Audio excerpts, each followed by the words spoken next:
Halo semuanya, kenalin aku Anastasia Caroline dengan NIM 2196278, mahasiswi Prodi Ilmu Komunikasi, Fakultas Ekonomi Sosial, Universitas Amikom Yogyakarta.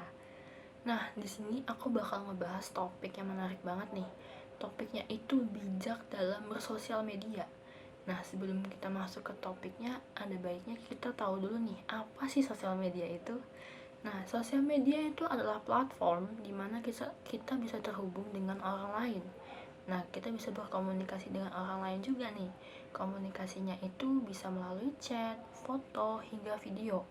Nah, dengan adanya sosial media ini, kita bisa mengenal siapapun, bahkan sampai orang di luar negeri yang nggak akan pernah kita ketemui.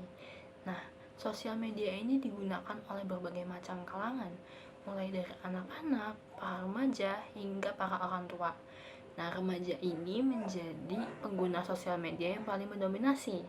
Sosial media yang banyak digunakan oleh para remaja itu seperti Instagram, Twitter, Facebook, hingga TikTok.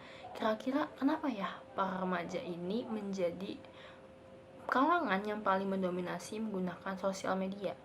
Hal ini dikarenakan para remaja itu bisa mengeksplor berbagai macam informasi melalui sosial media, atau bisa kita sebut juga jiwa kepo mereka ini masih menggebu-gebu banget. Mereka masih pengen tahu semua hal yang ada di dunia ini. Nah, dengan ada sosial media juga, mereka bisa mengekspresikan diri mereka. Mereka bisa dengan bebas melakukan semua hal yang ingin mereka lakukan, dan juga mencari teman-teman yang memiliki pemikiran yang sama dan juga persepsi yang sama dengan mereka.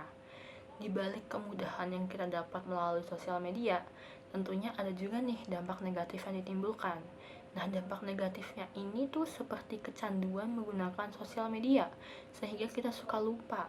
Kita lupa waktu untuk mengerjakan tugas rumah, kita lupa waktu untuk mengerjakan tugas sekolah, kita juga lupa untuk berinteraksi dengan lingkungan sekitar, atau malas untuk berinteraksi dengan lingkungan sekitar karena kita terlalu asik dengan gadget yang kita punya.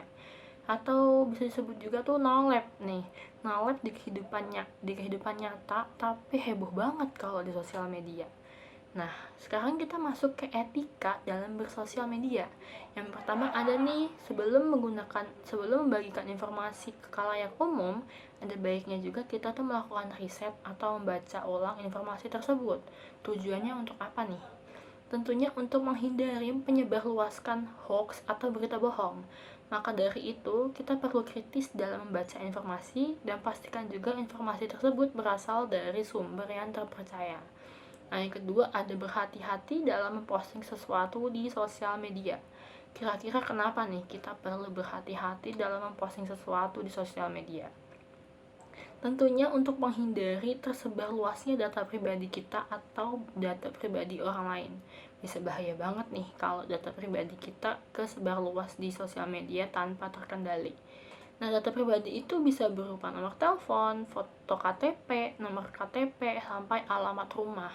Bisa bahaya banget kan kalau misalnya nomor telepon kita itu kesebar luas nih, yang ada nanti didaftarin buat pinjol atau pinjaman online. Nah, yang ketiga itu menghindari memberikan atau meninggalkan komentar yang menimbulkan konflik.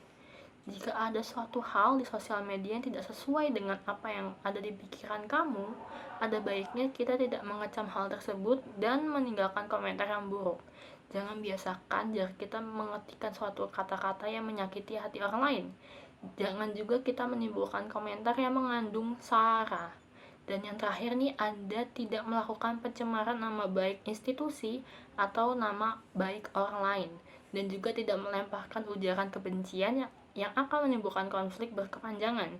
Kita juga tidak boleh menciptakan identitas palsu guna melakukan kejahatan di sosial media seperti melakukan pemerasan dan melakukan pengancaman kepada orang lain. Nah, segitu aja nih yang bisa aku sampaikan.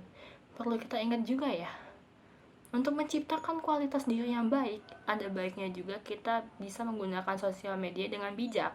Nah, tentunya juga jangan merugikan orang lain dan jangan merugikan diri sendiri. Sekian dari saya. Terima kasih atas perhatiannya.